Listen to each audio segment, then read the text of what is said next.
नमस्कार मंडळी, मी आशुतोष नेर्लेकर. मंडळी, आजचा दिवस खास आहे.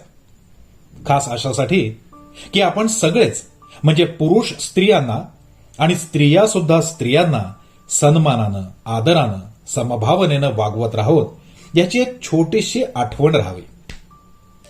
या आठवणीमध्ये आपल्याच वैयक्तिक इतिहासात डोकावून याबाबत झालेल्या चुका सुधारण्याची संधी आजचा दिवस देतो. मंडळी, माझ्या मते आजचा दिवस गुढीपाडव्या इतकाच महत्वाचा आहे. महिलांना योग्य ते स्थान देऊन त्यांना मानाच्या उच्चासनावर बसवून आदर, करुणा, सद्भावना, समता अशा समस्त भावनांनी त्यांना मंगल तिलक करू आणि यापुढेही करत राहण्यासाठी कटिबद्ध राहू. नमस्कार, मी सुषमा दळवी. आज जागतिक महिला दिनाबद्दल तुम्हा सर्वांना खूप खूप शुभेच्छा देते आणि या प्रसंगी माझीच एक कविता तुमच्या पुढे सादर करते. मी. होय, आहे मला अभिमान माझ्या स्त्री असण्याचा, माझ्या बांधेसूत शरीराचा, माझ्या देखण्या चेहऱ्याचा. होय, आहे मला अभिमान माझ्या स्त्री असण्याचा, माझ्या बांधेसूत शरीराचा, माझ्या देखण्या चेहऱ्याचा. पण मी नाहीये नुसती शरीर आणि चेहरावाली बार्बी डॉल. मी नाहीये नुसती शरीर आणि चेहरावाली बार्बी डॉल. मला आहे बुद्धी तेजस्वी आणि मन ते तर पूर्ण शरीरभर. मान्य आहे मला मी बऱ्याच वेळा करते मनाचा वापर बुद्धी बाजूला ठेवून. पण त्यामुळे माझ्याच भोवती नात्याची वीण घट्ट करू पाहते. नात्यांमध्ये पडणाऱ्या फटी मनातल्या प्रेमाने बुजवू पाहते. आणि जेव्हा मी बुद्धी वापरते ऐश्वर्या बनून सौंदर्य पसरवते, किरण बनून कायदा सांभाळते, सुनीता बनून अवकाशाला गवसणी घालते. आणि टेरेसा ती तर मी सततच असते. माझी बुद्धी, माझं मन, माझं शरीर, माझं रूप सारं एकवटलं तर साऱ्या जगाला भारी. मग एका दिनामध्ये मला गुंडाळायचा दीनपणा का सारं जग करी. धन्यवाद. मी राजश्री धावेडकर. आमच्या अहमदाबादच्या महाराष्ट्र समाजाच्या पाक्षिकात सौ प्राजक्ता मंदार पालोरकर यांचा महिला दिनानिमित्त आलेला लेख मी आपल्या आजच्या कार्यक्रमाकरता निवडलाय. अनेक युगे अत्याचार सोसूनी, दुःखी झाली काही अशी जीवनी. मग झाला सूर्योदय स्त्री जीवनात, लढली ती स्वतःसाठी अन झाली मुक्त. राणी लक्ष्मीबाईंचा ठेवून आदर्श, कालांतराने प्रत्येक क्षेत्रात मिळवले यश. स्त्रीचे स्वरूप आता मात्र बदलले, आत्मविश्वासाने कर्तृत्ववान ते झाले. स्वरक्षण करीत भरारी घे जीवनी, कलियुगी महाकाली सुद्धा हो हे नारी तू नारायणी. हे नारी तू नारायणी. जागतिक महिला दिनानिमित्त सर्व सख्या सजणींना आणि स्त्री शक्तीला अनेक हार्दिक शुभेच्छा. तिच्यात असणाऱ्या परिश्रम शक्तीला, समर्पण भावनेला, त्याग शक्तीला आणि परिवारास एका घट्ट रेशीम धाग्यात बांधून ठेवणाऱ्या अचाट स्त्री शक्तीला अनेक वंदन. नवनवी आव्हानं स्वीकारून यशस्वी होणाऱ्या स्त्री शक्तीला प्रणाम करून नारी तू नारायणी, पण कलियुगी महाकाली आणि चामुंडाही हो ही इच्छा मी व्यक्त करते. तसं तर स्त्री म्हणजे अबला ही उक्ती आजच्या स्त्रीनं प्रत्येक क्षेत्रात अग्रेसर राहून परिश्रम घेत खोटी ठरवली आहे. खेळ, राजनीती, सामाजिक कार्य, साहित्य, शैक्षणिक, व्यावसायिक, मनोरंजन कुठलंही क्षेत्र असू दे, प्रत्येक क्षेत्रात स्त्रीने धवल यश संपादन करून सिंहाचा वाटा उचलला आहे. जिजाऊ, राणी लक्ष्मीबाई, अहिल्याबाई होळकर, आनंदी गोपाळ, रमाबाई रानडे, कल्पना चावला, सुनीता विल्यम्स, लता मंगेशकर, आशाताई, ऐश्वर्या राय, माधुरी दीक्षित, प्रतिभाताई पाटील, सुमित्रा महाजन, सुधाताई मूर्ती, वीणाताई पाटील, मेरी कॉम, गीता फोगाट, दीपा कर्माकर, पी.व्ही. सिंधू, अंजली भागवत यासारख्या अनेक स्त्रियांनी आपापल्या क्षेत्रात जे कार्य केलंय किंवा करत आहेत ते खरंच वंदनीय आहे. याबरोबरच संसार करण्याचा, सामाजिक बांधिलकी जपण्याचा स्तुत्य अट्टाहास मनाशी बाळगून स्त्री सणावारी पण आपली जबाबदारी पार पाडत असते. पण दुर्दैवाने आपल्या देशात अजूनही स्त्री अत्याचाराचा प्रश्न आहेच. स्त्री भ्रूण हत्या, हुंडा नाही दिला म्हणून महिलेचा छळ, बलात्कार यासारख्या भयंकर समस्या आहेत. पण आता सहन करण्याचा प्रश्नच येत नाही. हे नारी, स्वतःला एवढं घडव की कुणीही त्रास देताना अनेकदा विचार करेल. मानसिक व शारीरिक कुठल्याही प्रकारे जर अत्याचार तुझ्या दिशेने पाऊल टाकत असेल तर लढण्यास सुरुवात कर. कारण सहनशीलतेचीही मर्यादा असते ग. सांगण्याचं तात्पर्य एवढंच की आपल्यावर होणारे अत्याचार आपणच लढून थांबवले पाहिजे. अशी काय अपेक्षा असते हो स्त्रीची? थोडी काळजी, थोडं कौतुक, थोडा वेळ आणि थोडे प्रेमाचे शब्द. एवढंच सांगावंसं वाटतं की हे नारी, स्वतःची काळजी घे. सर्व स्त्रियांच्या कार्याचे स्वरूप अधिक वृद्धिंगत होवो, यशस्वी होवो ही सदिच्छा व्यक्त करते आणि स्त्रीची जीवनातील वाटचाल सुखी व सुरक्षित राहो हीच जगज्जननी आदिशक्तीच्या चरणी याचना करते. नमस्कार. नमस्कार. कवितेचं नाव आहे कैफियत. उंबरठ्यावर तांदूळ भरलं ठेवलेलं माप ओलांडून मेहंदी भरल्या पावलांनी सुनबाई आली घरात. चला, एकदाची लेक मिळाली आम्हाला. माझं कुटुंब पूर्ण झालं. लेकाला जोडीदार त्याच्या हक्काची असं म्हणून तृप्त मी मनात. मधुचंद्राचे दिवस म्हणून सारं कसं मजेत. दिवस सरले उडत बागडत फुलपाखरांवाणी. अन मी आकंठ बुडलेली स्वयंपाकघरात, जरी लक्ष्मी घरात भरते पाणी. नवलाईचे दिवस हो हे, संपले की आहेच संसार. रांधा वाढा उष्टी काढणं, करू देत मजा जोवर पेलला आहे आपण सारा भार. अन काय मजा सांगू, ऋतून मागून ऋतू सरले. सण वार वाढदिवस साजरे झाले. पाहता पाहता वर्ष संपले. एक नव्हे, 2, 3, 4, पण नवलाईचे दिवस मात्र चालूच राहिले. घरात नोकर चाकर सासू सासरे असताना, सुनेला स्वयंपाकघरात कामाला जुंपताना, सांगा बरं आपल्या प्रतिष्ठेला बरं दिसतं का सासूबाई? सुनबाई उद्गारली. आणि तुम्ही तरी काय करणार दिवसभर? रमवायला मन, उद्योग नको करायला, मग खेळा ना घर घर. लेकाला तुमचे आवडतात ते चविष्ट पदार्थ करून खाऊ घालताना कसं वाटतं ना कृतार्थ. पुढे म्हणाली, आता मला आवडो ना आवडो, तुम्ही कराल तेच मी खाईन आवडीने. हो, आई मुलाच्यात मी मध्ये कशाला यायचं बापडीने. आणखीन परत तीच म्हणाली, तुमचं घर, तुमचा लेक, तुम्ही म्हणाल तशीच राहीन, मी तर गुणाची सुनबाई नेक. असं म्हणून सुनबाई नामानिराळी झाली. माझ्या लेकाचं हार्ट खिशात टाकून चालती झाली. करायला मी अन मिरवायला ती, अशी साळसूद वाटणी झाली. आधी मी होते सुनबाई, सासूच्या धाकात राहणारी. आता आहे सासूबाई, सुनेच्या आज्ञेत वागणारी. भेटेल का कोणी मला?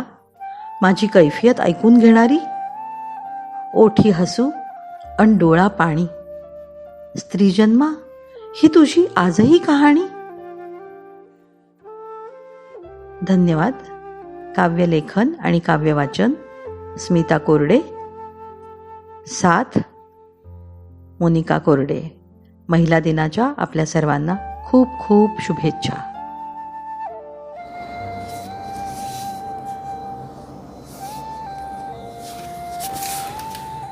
नमस्कार. मी रत्नाकर नाडकर्णी, विलेपार्ले, मुंबई. सर्वप्रथम आंतरराष्ट्रीय महिला दिनाच्या सर्वांना मनपूर्वक हार्दिक शुभेच्छा. नाही उमगत्ती. काहीच बोलता न येणारी बाळं बोलायला शिकतात. बोलायला शिकवलेल्या आईला कधी कधी खूप खूप बोलतात. मान्य आहे, पहिला संघर्ष आईशीच असतो. बोलताना तिच्या भावनांचा अर्थ समजून का घ्यायचा नसतो. नको म्हणा, रागवा, तिरस्कार करा, हवं तसं बोला, मस्करी करा, ती कायम तुमच्या पाठीशीच असते. कारण ती वेडी असते. नाही जेवला, अभ्यास नाही केला, लवकर नाही उठला, नाराज दिसला, सतत विचारपूस करत राहते. कारण ती वेडी असते. तुम्हाला रागावते पण तीच रडते. मोठं व्हावं तुम्ही म्हणून सतत झटते. स्वतःला विसरते, तुमच्या विश्वात रमते. कारण ती वेडी असते.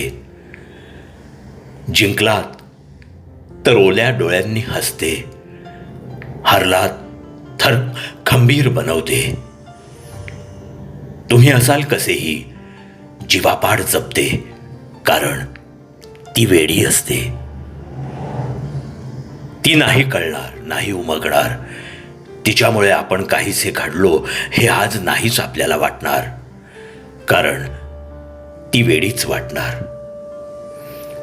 खरं तर ती वेडी नसतेच कधी. मातृत्वाची जबाबदारी पेलत पेलत स्वतःलाही नात्यानं फुलवत असते. स्वप्नातील दिवस तुमचे वास्तव स्वीकारून बघत असते. कारण ती आई असते. ती ओंगू लागते तेव्हा आपण मागे जाऊ शकत नसतो. ती असेपर्यंत थोडीशी जरी समजली तरी यासारखा खरा आनंद नसतो. ग्रुपमधील सर्व आईंना समर्पित.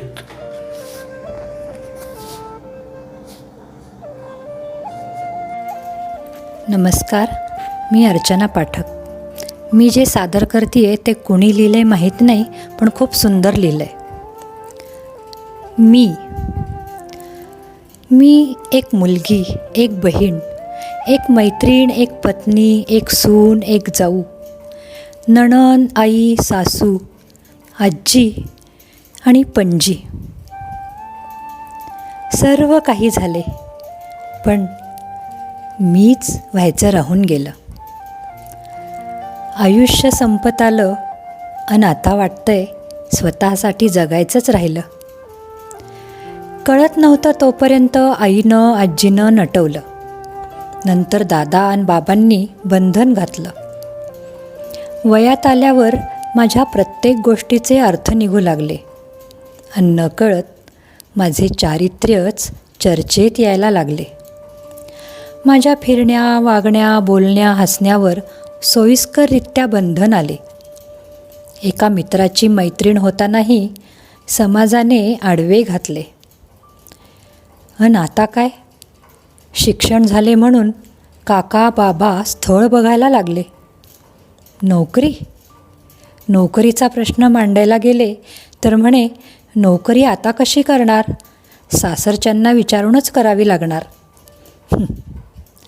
बाजारात वस्तू दाखवल्याप्रमाणे 10 वेळा माझाही दाखवण्याचा कार्यक्रम झाला. प्रश्नांचं भांडार आणि अपेक्षांचा ढीग समोर माझ्या आला.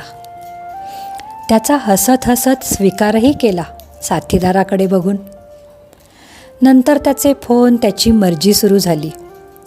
मी स्वत्व अर्पण केल्यावर त्यानेही मला खूप आश्वासने दिली. नकळत मी एका संसार नावाच्या नव्या विश्वात ढकलले गेले आणि पुढचे आयुष्य जणू मृगजळच झाले. घर, नवरा, सासू सासरे यांच्यात गुंतले. छोट्या छोट्या गोष्टी येत नाहीत म्हणून बोलणे, टोमणेही ऐकले. माहेरीनंही सांगितले वाईट वाटेल म्हणून. हसतमुख राहिले नेहमी, दुःख लपवून. आणि अचानक माझ्यावर कोड कौतुकाचा वर्षाव झाला सुरू. कारण माझ्यामुळे येणार होतं घरात एक लेकरू. मुलगा की मुलगी चर्चा झाली सुरू. आणि खरंच मलाही कळत नव्हते काय काय करू. विस्कटलेल्या मनाने पुन्हा एकदा उभारी घेतली आणि कोमेजलेल्या फांदीला पुन्हा नवी पालवी फुटली. 9 महिने सरले आणि त्या निष्पाप जीवाकडे बघून मी भरून पावले. आई असे नवे नाव मला मिळाले. त्या छोट्याशा नावासोबतच खूप मोठी जबाबदारी माझ्यावर आली. आनंद मानत राहिले नेहमी मुलांच्या आनंदात. वेगळीच धांदल उडू लागली माझी घर सांभाळण्यात. आतापर्यंत साठवलेल्या स्वप्नांना गच्च गाठ मारली आणि मुलांसाठी पै पै साठवली. शिक्षण झाले भरपूर, तशी नोकरीही मिळाली दोन्ही मुलांना. आईवडिलांसह सोडून गेले देशाला. मधून मधून येत होते, भेटीगाठी घेत होते. लग्न तुम्ही जमवा म्हणाले, तेच काय कमी होते. लग्न झाले दोघांचे, तशी सासूही झाले. मुलांपेक्षा जास्त आता नातवांची वाट पाहत राहिले. उतारवयात आता त्यांचाच आधार वाटू लागला. आणि दुधात साखर म्हणजे एक नातू माझा भारतात सेटल झाला. पुन्हा एकदा मन माझे त्याच्यात रमले. आता त्याचे लग्न झाले. नातसुनेचे पाऊल घराला लागले. मन आनंदाने भरून गेले आणि कवळी बसवलेल्या बोळक्याला हसू आले. अपेक्षांचा आलेख उंचावत होता आणि मला पणतीचा चेहरा पाहायचा होता. तीही इच्छा माझी पूर्ण झाली. घरात एक गोंडस पणती आली. पुन्हा एकदा मीही तिच्यासोबत बालपणात गेले.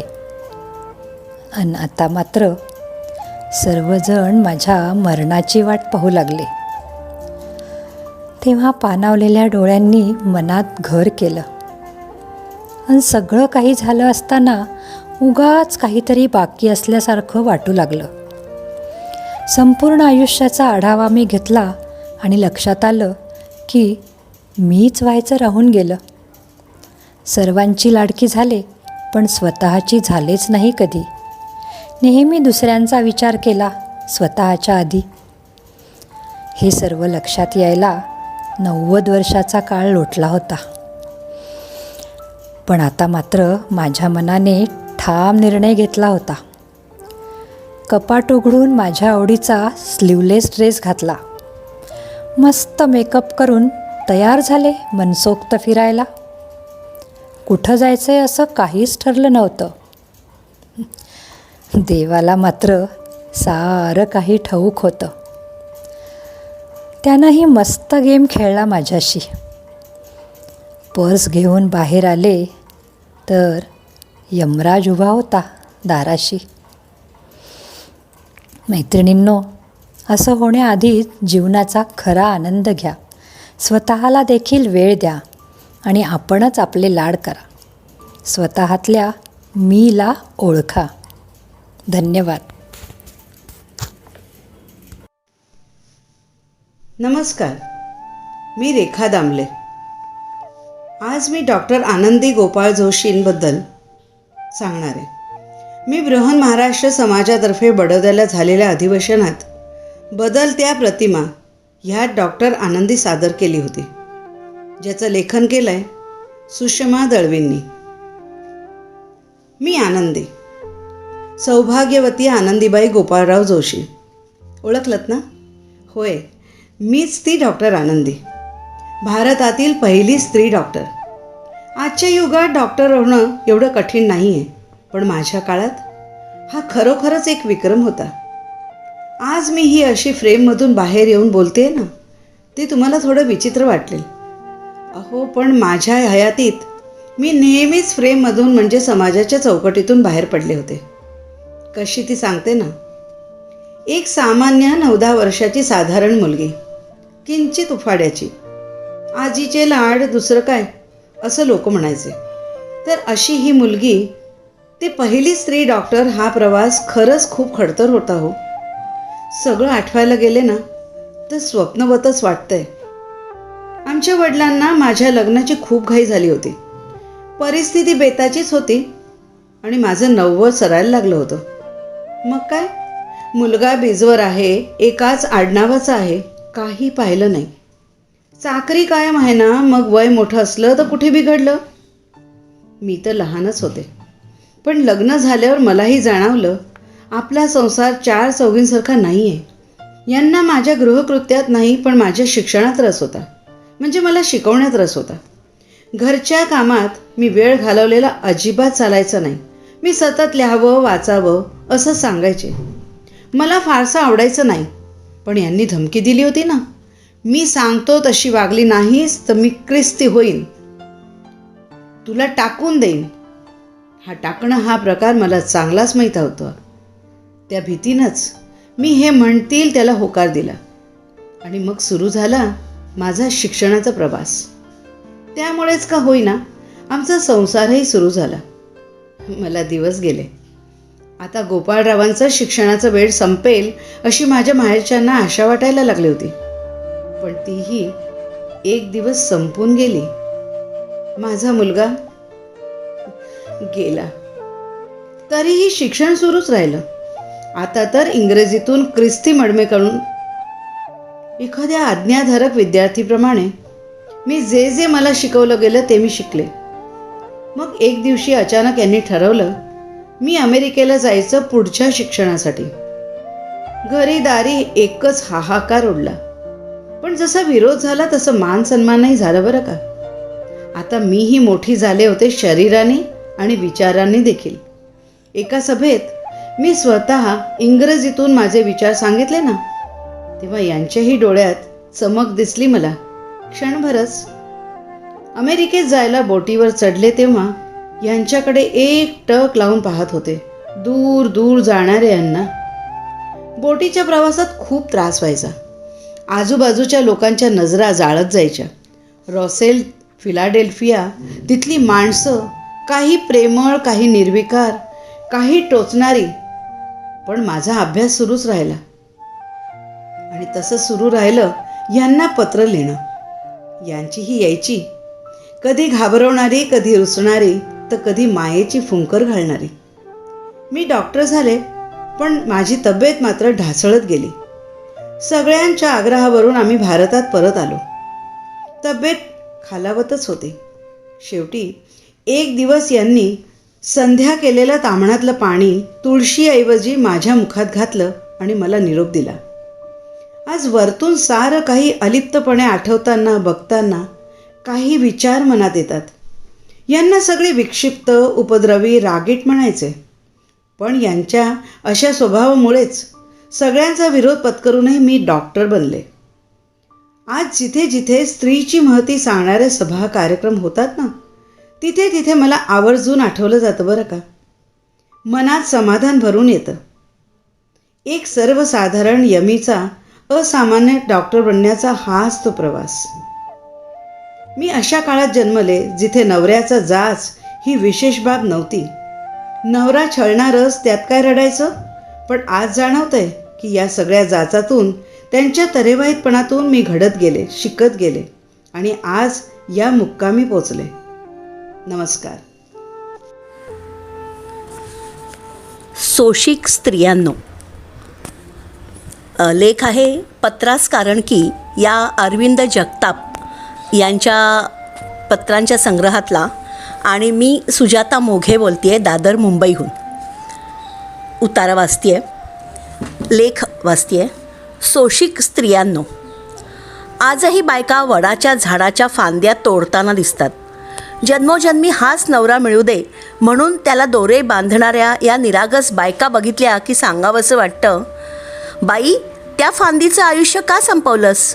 वड जास्त कामाचं आहे, औषधी आहे, हजारो लोकांना सावली देतो. तुझा नवरा पगार तरी घरी देतो का? पण मी असं बोलत नाही. आणि मला माहिती आहे असं बरंच काही डोक्यात येऊन पण बायकासुद्धा शांत बसतात. खरं तर जगात कुठलाच अर्थशास्त्रज्ञ देशाची अर्थव्यवस्था सांभाळायला सल्ला देण्यापलीकडे काही करू शकत नाही. घराची आर्थिक घडी बसवण्यात मात्र स्त्रीचं योगदान 100% असतं. तरी अर्धे नवरे बायकोला म्हणतात, तू गप्प बस, तुला व्यवहारातलं काही कळत नाही. बायकांना गाडी चालवता येत नाही हे 10 वेळा गाडी ठोकलेले पुरुषसुद्धा तोंड वर करून बोलतात. तरी कशा ऐकून घेतात बायका? हे सौभाग्याचं रक्षण करण्यासाठी मनापासून प्रार्थना करणाऱ्या बायकांनो, 7 पिढ्यात एकदाही तुमच्या नवऱ्याच्या खानदानात कुणाचंही नाव पेपरमध्ये आलं नसलं तरी तो न चुकता रोज पेपर घेऊन अर्धा तास टॉयलेटला जातो. तेव्हा बाहेरून कडी लावून त्याला दिवसभर कोंडून ठेवावं वाटतं तुम्हाला. पण तुम्ही एवढ्या दयाळू की तसं कधी करत नाही. तुम्हाला बघायची असते मालिका, पण नवरा खुशाल क्रिकेट बघत बसलेला असतो पाय पसरून. रागात रिमोट घालावा नवऱ्याच्या डोक्यात असं डोक्यात येतं, पण तसं तुम्ही करत नाही. कधी छान आभाळ आलेलं असतं, बाहेर पडावं, नवऱ्यासोबत पावसाचे थेंब झेलावेत अंगावर असं तुमच्या डोक्यात येतं. आणि नवरा सोफ्यावर पडल्या पडल्या म्हणतो, मस्त कांदा भजी कर ग जरा. तेव्हा आज कांद्याऐवजी नवऱ्यालाच बेसनाचं पीठ कढवून कढईत टाकावं असं वाटून जातं. पण तरी तुम्ही भजी तळता खमंग. उभ्या राहता खिडकीतल्या पावसाचे थेंब झेलत. तुमच्या मनातलं आभाळ मात्र डोळ्यात येतं. नवऱ्याला पत्ता नसतो त्या भरून आलेल्या आभाळाचा. नवरा मग आठवेल तेव्हा भजी छान झालीत म्हणतो. आणि तुम्ही पण सुखात नाहून निघाल्याचा अभिनय करता. नाहीतरी तुमच्यापैकी कित्येक जणींना पिझ्झाचे डोहाळे वडापाववर भागवावे लागले असतातच. हे देशातल्या तमाम सोशिक बायांनो, कधी तुम्ही खूप राबून मोठ्या कौतुकानं सुरमई किंवा पुरणपोळी बनवलेली असते. वाटत असतं वासानंच वेडा होऊन मिठी मारेल नवरा. आणि दार उघडतं तेव्हा फक्त दारूचा वास पसरलेला असतो घरभर. तेव्हा सुरमईचा काटा काढावा त्या सहजतेने या नालायकाचा काटा काढावा असं वाटून जातं. पण असं काहीच करत नाही तुम्ही, म्हणून आभारच मानले पाहिजेत. नवरे खुशाल म्हणतात. आजकालच्या बाया साधा फराळ पण करत नाहीत दिवाळीत. माझी आई काय काय बनवायची फराळाला. तेव्हा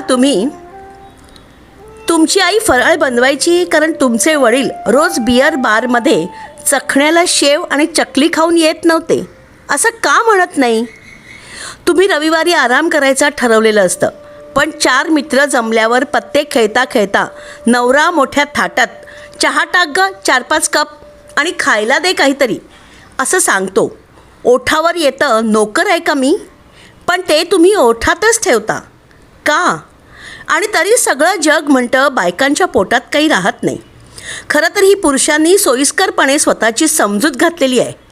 बायकांनी आपले काय काय अपराध पोटात घातलेत. बायकांचं नवऱ्याबद्दल खरं खरं मत काय आहे हे जर त्या स्पष्ट बोलल्या तर कित्येक पुरुषांना आईच्या पोटात परत जावंसं वाटेल. या जगात पुन्हा कधीही तोंड न दाखवण्यासाठी. तरीही हे सहिष्णू बायकांनो, मला खात्री आहे एक दिवस तुम्ही हे मनातलं साचलेलं नक्की बोलणार. पण आज एक पुरुष म्हणून मनापासून माफी मागतो तुमच्या सगळ्यांची, सगळ्या पुरुषांच्या वतीनं. ताजा कलम. काही बायका म्हणतील मी असली बाई नाही, मी नाही ऐकून घेत, सरळ शिव्या देते नवऱ्याला. एकदा तर थोबाडीत पण ठेवून दिली. तर कृपया गैरसमज नसावा. हे पत्र तुमच्यासारख्या रणरागिणींसाठी नाही, तमाम सोशिक, सहनशील आणि 24 तास घरात बिनपगारी राबणाऱ्या गृहिणींसाठी आहे. नमस्कार मित्रमैत्रिणींनो, मी विनया पराडकर, टोरंटोची. सर्वप्रथम आंतरराष्ट्रीय महिला दिनाच्या सर्वांना शुभेच्छा. आपल्या सर्वांच्या लाडक्या असलेल्या सुषमाताईंची एक सुंदर कविता त्यानिमित्ताने आज मी वाचणार आहे. Love me, hug me, don't hate me, take from me, expect from me, don't take me for granted, take your space, stay aloof, don't refuse my corner. Ask me to slog, to sacrifice. Don't underestimate me. You are special to me. Don't feel it's your right. Ask me to live for you, die for you. Don't deny my existence. I am a woman. Always stand for you. Don't treat this my weakness. Respect woman every day. Don't celebrate Women's Day only one day. धन्यवाद. नमस्कार, मी जयश्री भावे. आज महिला दिनानिमित्त माझीच एक कविता सादर करते. कवितेचं नाव आहे भान. भाषणातून तुमच्या स्त्री स्वातंत्र्याची महती सांगत फिरता, पण घरी जरा कुठे डोक्यावरचा पदर सरकला की डोळे वटारून बघता. कशाला वागता होय असं दुटप्पीपणानं, की मिरवायच्या हौसेपुढं विसरून जाता आपलंच म्हणणं. माझ्या मायेचं घर सोडून मी इथं आले. मुरडीचे कानवले खूप पचवले. मायेचं घर सोडून इथं मी आले, मुरडीचे कानवले खूप पचवले. मला काय आवडतं ते जणू विसरून गेले आणि नव्या नव्या नात्यांची वीण घालत बसले. पण कितीही झिजले तरी समाधान तुमचं होईना, आणि या समाजाला माझ्याकडे माणूस म्हणूनही बघता येईना. पण आता बस. मी उठते राखेतून उठणाऱ्या फिनिक्स पक्षासारखी. घुसमटणाऱ्या जीवानं हिंमत धरलीये भरारी घेण्याची. माझं घर माझी माणसं जपेनच मी. पण माझ्यातल्या मीला जागवेन मी. नकोत मला भाषणं तुमची महिला दिनावरची, कारण ती सगळी माया असते तद्दन वरवरची. दुसऱ्या दिवशी परत सगळं येरे माझ्या मागल्या होते आणि माझ्या पायात अदृश्य बेडी परत पडते. 250 वर्षापूर्वी चालू झालेल्या चळवळीला हातभार लावायचा माझा मार्ग मी निवडला. माझ्यातल्या शक्तिरूपाला अबला म्हणवून न घेण्याचा आणि माझ्या लेकीला अबला न बनू देण्याचा. ठाऊक आहे मला हा मार्ग नाही सोपा सोयीचा. वरवरच्या देखाव्यात रमलेल्या ह्या समाजाला पटवण्याचा. पण आत्मभान आलेल्या माझ्यासारखीचा निश्चय मात्र पक्का आहे माझ्यातल्या स्त्रीला जिवंत ठेवण्याचा. माझ्या लेकीला मी सांगेन, बयो जागी हो, पण भान सोडू नको. उतू नको, मातू नको, घेतला वसा टाकू नको. स्वातंत्र्य जरूर उपभोग, पण स्वैराचार नको. आणि ही सीमारेषा ओलांडण्याचं पाप कधीच करू नको. स्त्री सुखी तर घर सुखी हे विसरू नको. हे नक्कीच विसरू नको. पण स्वतः पुढे सगळं जग तुच्छही समजू नको. मी मशाल धरलीये, तू मार्गावर चालत राहा आणि तुला मिळालेल्या या जन्माचं सार्थक करीत राहा.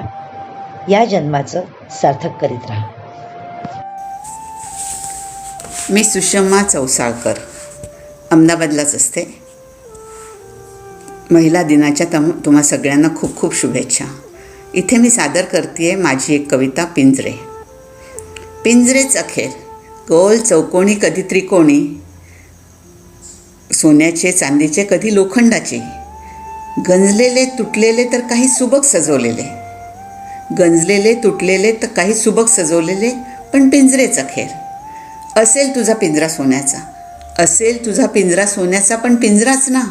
असेल तुला उडण्याचं स्वातंत्र्य, पण थोडं मोठ्या पिंजऱ्यातच ना. अगं, युगानुयुग पिंजऱ्यात राहिल्याने तू तुझ्या पंखाची ताकदच विसरलीयस. नात्यांचे, भावनांचे, रूढी आणि परंपराचे पिंजरे तोडून तू बाहेर तर ये. आत्मविश्वासाने उंच आकाशात झेप तर घे. तुझ्या पंखाची ताकद तुला कळेल. रोज नव्या क्षितिजाचं दर्शन तुला होईल. अगं बयो, मला ठाऊक आहे तुझं घरटं तुझं सर्वस्व आहे. तू घरटं मोडू नकोस ग, पण घरट्याचा पिंजराही होऊ देऊ नकोस.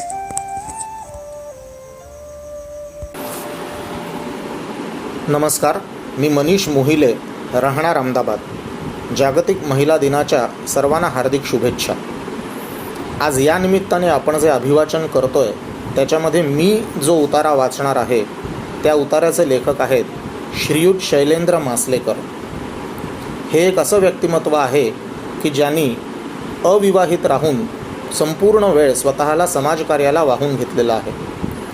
ते पुण्यामध्ये एक वृद्धाश्रम चालवतात, तसेच नगरला एक अनाथालय चालवतात, ज्याच्यामध्ये आर्थिकदृष्ट्या मागासलेल्या अशा 95 मुलांचं शिक्षण आणि इतर संस्कार करून त्यांना भविष्यातील उत्तम नागरिक बनवावेत यासाठी ते प्रयत्न करतात. उतारा वाचतोय. पारुबाई वय 67 आणि कोंडाबाई वय 69 या दोघी सख्या जावा. दोघीही आपापल्या नवऱ्यांसह हमाली करायच्या. जीवनाचा गाडा ओढण्यासाठी ओझ्याचा गाडा ओढणं ही पोटाची गरज, शरीराची सवय कधी झाली तेच कळलं नाही. साधारणपणे 55 वर्षानंतरचं वय हे निवृत्तीचं वय समजण्यात येतं. पण 60 उलटून गेलेल्या या दोन माता सोलापूरच्या महावीर कापड मार्केटमध्ये कापडाच्या गाठी उचलून हातगाडा चालवतात हे बघून मन व्यथित होतं. पारुबाईचा एकुलता एक मुलगा आईचे काबाड कष्ट नजरेआड करून व्यसनाधीनतेचा बळी ठरला, तर नवरा आजारपणामध्ये 10 वर्षापूर्वीच निवर्तला. आता पारुबाई नातवाच्या आशेवर जगते, पण तोही दारूच्या आहारी गेला. ही शोकांतिका पारुबाई डोळ्यात पाणी आणून कथन करते. दुसरी कोंडाबाई. आजारी नवरा जो सगळेच विधी अंथरुणात करतो तेही गेली अनेक वर्ष त्याचा गाडा ओढते. हमाली करून गुडघे गेले आणि इतरही अनेक आजार वाढत राहिले, पण कोंडाबाई त्याच्यासाठी आजही ओझी उचलण्याची धमक बाळगू नये. तिला ऐकू कमी येतं, पण ओझी उचलायला कानाची काय गरज असा तिचा सवाल आहे. आज दिवसभर महिला दिनाचे विविध रंगी कौतुक सोहळे झाले असतील, होतही असतील आणि नक्कीच व्हायला सुद्धा हवेत.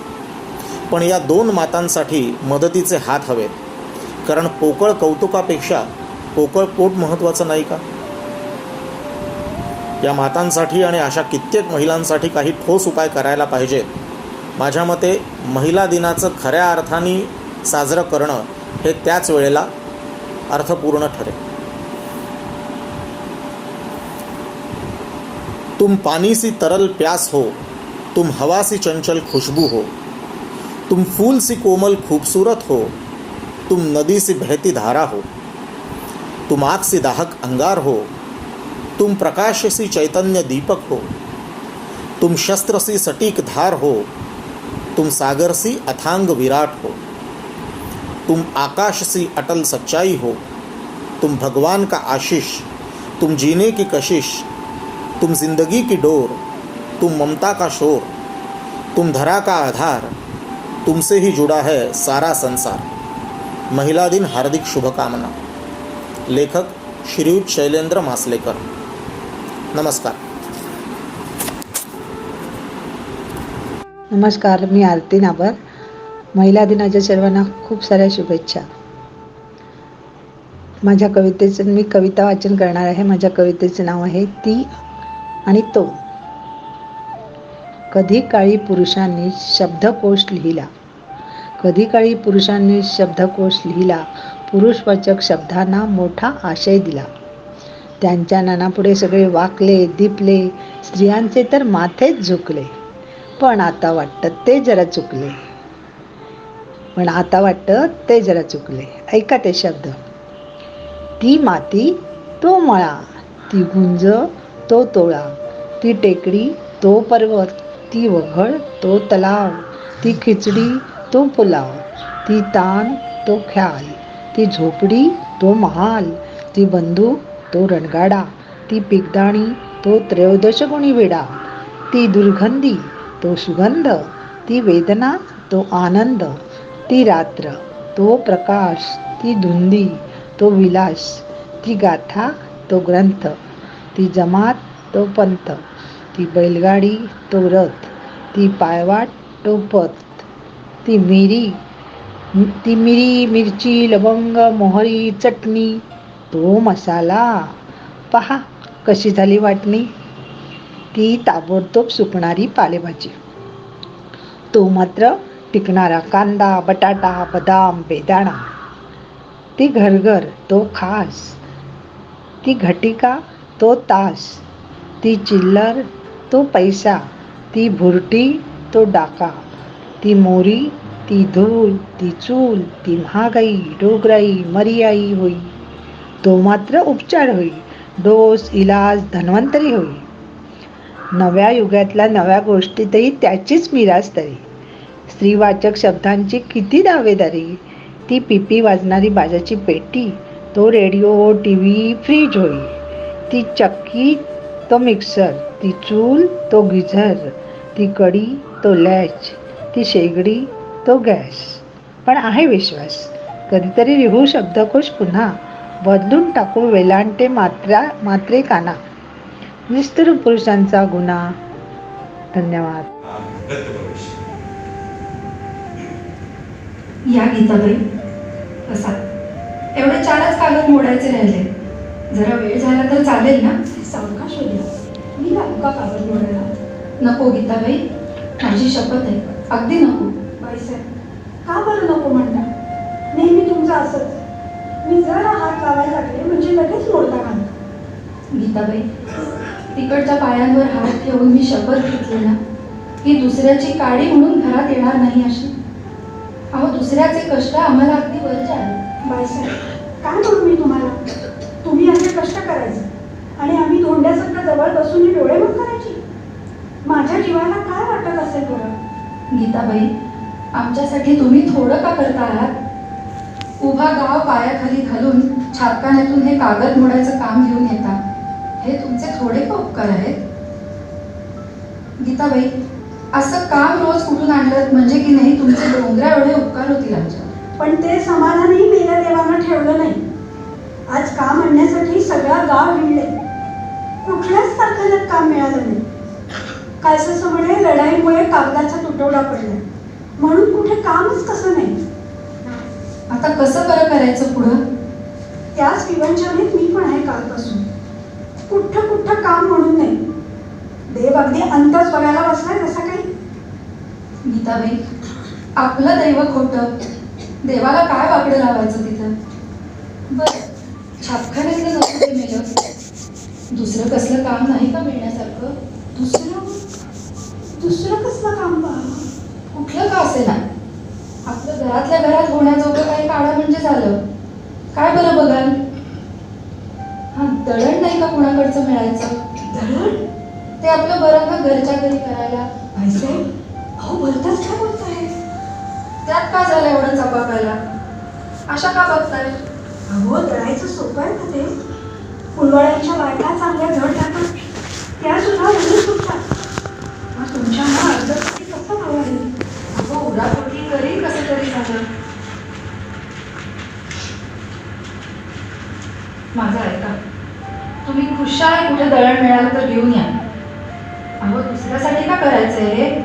बघाल ना तेवढं कुठं? बघेल मागणी. इलाजच हटला मग काय करायचं? बरं भाईसाहेब, 2 दिवस सांगीन म्हणते, पण मेली आठवणच आहे की नाही. हे बघा, मी सांगेन तिथे याल का? कुठं यायचंय सांगा तरी. अमृतेश्वर. तिथे कशाला? अहो, तिथे आज 4 दिवस लक्षभोजन चालली आहे. तिथे गेला तर गोडाधोडाचे 2 घास तरी नक्की पोटभर. तुम्हाला असं उपाची तपाशी पाहिलं ना की माझ्या पोटात अगदी तटातटा तुटता पडतो. अहो, तुमच्या डोळ्यानं पाणी झालं. माझ्या बोलण्याचं तुम्हाला इतकं रोवण वाटलं.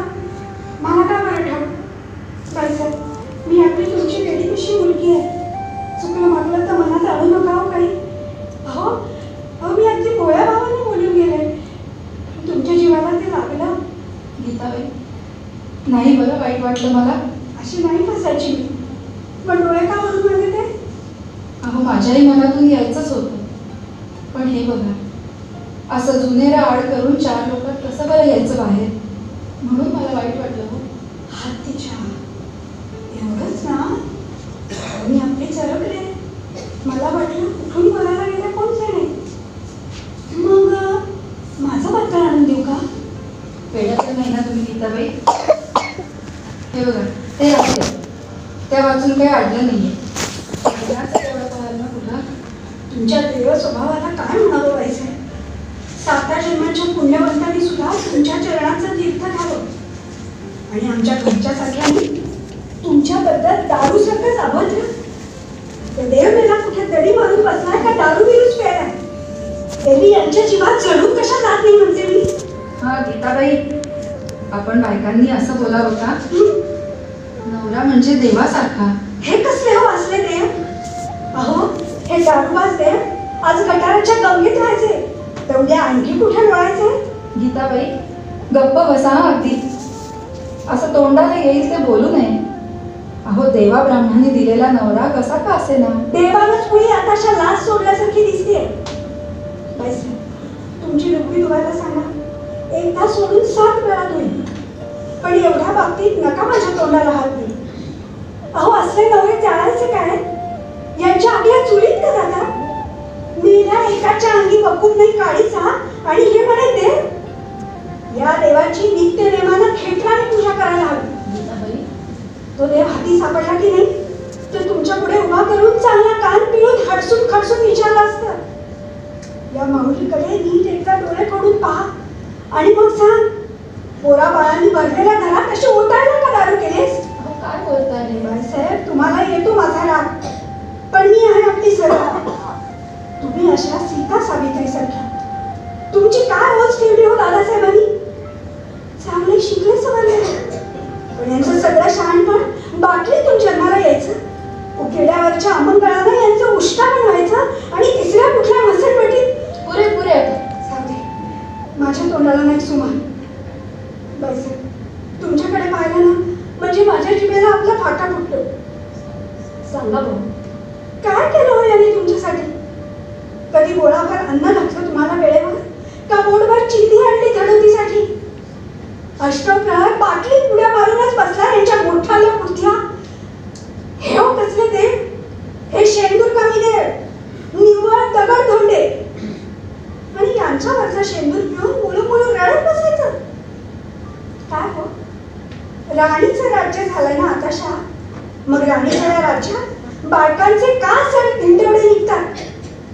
हे बघा, मला कोणी राज्य दिलं ना तर मी सगळ्या बायकांना सांगून ठेवी, नवरा दारू पिऊन घरी आला तर खुशाल त्याला डाव्या डोरखंडाने कोठ्यात नेऊन बांधून जा. नवरा म्हणे देवासारखा. अशानच तर नवरेपणाचे देवारे माझे. दारू पितो तो कसला हा नवरा? माणसात देखील जीव मावायची नाही त्याची. गीताबाई, आपण कशाला जीभ विटाळून आपला धर्म सोडायचा?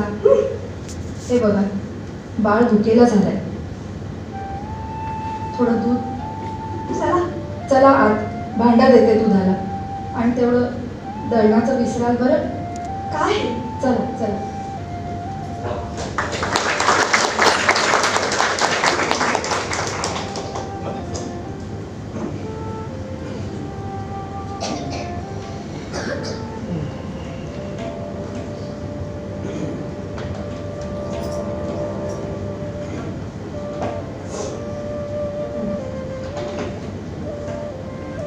एकोणीसशे 60 नंतरचा काळ विद्याधर गोखले यांच्या नाटकांनी गाजवला.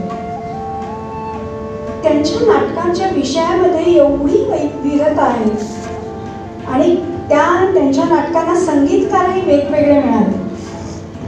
त्यामुळे एक वेगळ्या प्रकारची कथानकं, वेगळ्या नायिका आपल्यासमोर आल्या. त्यांची पहिली 2 नाटकं म्हणजे सुवर्णतुला आणि पंडितराज जगन्नाथ. सुवर्णकुमारातली सत्यभामा आणि रुक्मिणी यांचा सौती मत्सर. पंडितराज जगन्नाथमध्ये जगन्नाथ या पंडितावर मोहित झालेली नायिका. नमस्कार, मी अशोक कुलकर्णी. समूहातील सर्व नारी शक्तीला मानाचा मुजरा आणि नारी दिनाच्या हार्दिक शुभेच्छा. माझी कविता सादर करतो आहे नारी दिन. एका दिसाची देवी ती एक दिस देवीपण, एका दिसाची देवी ती एक दिस देवीपण, उद्या पीडित नारी ती त्यांच्या पायीची वाहनं. एका दिसाची देवी ती एक दिस देवीपण, उद्या पीडित नारी ती त्यांच्या पायीची वाहनं. युगायुगांपासून तो होतो आहे अत्याचार. युगायुगांपासून होतो आहे अत्याचार. कुठे ॲसिड हल्ला तो बस मध्ये बलात्कार. युगायुगापासून होतो आहे अत्याचार. कुठे ॲसिड हल्ला तो बस मध्ये बलात्कार. नारी दिनाचा जागर एका दिवसापुरता. नारी दिनाचा जागर एका दिवसापुरता. उद्या उपभोग्य वस्तू नराधामांच्या करिता. नारी दिनाचा जागर एका दिवसापुरता. उद्या उपभोग्य वस्तू नरधमांच्या करिता. कशी उफाळून आली आज विकृतीची साथ. कशी उफाळून आली आज विकृतीची साथ.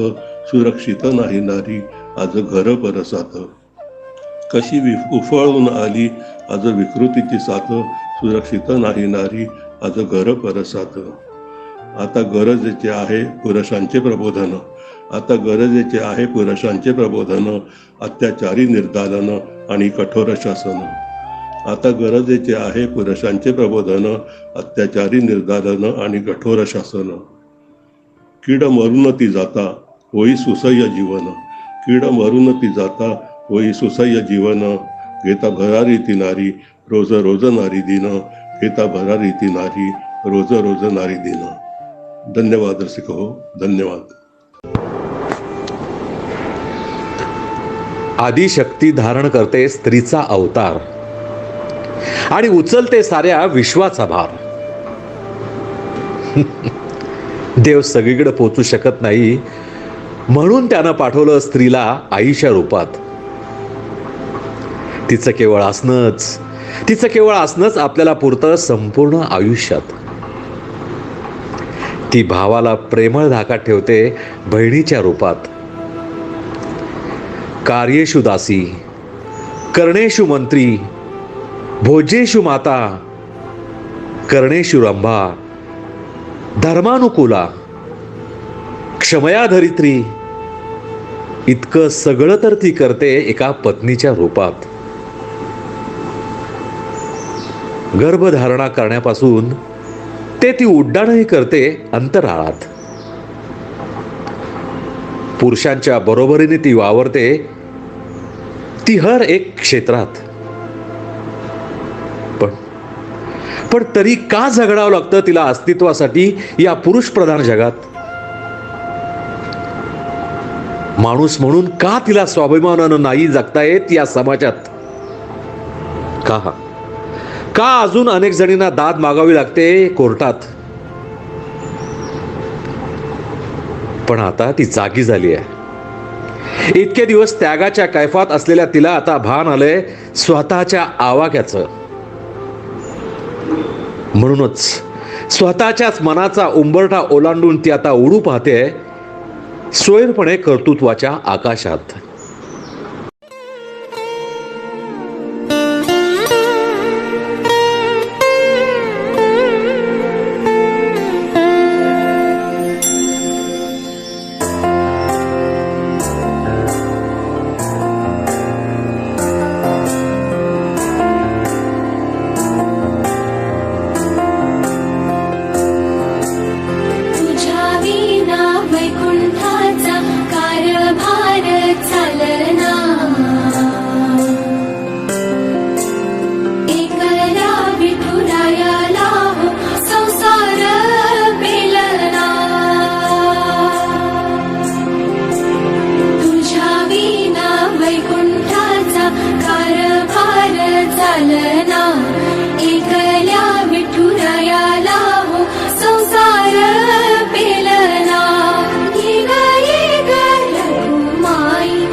भक्ताच्या माहेरी सावली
समस्त महिला शक्तीला वंदन.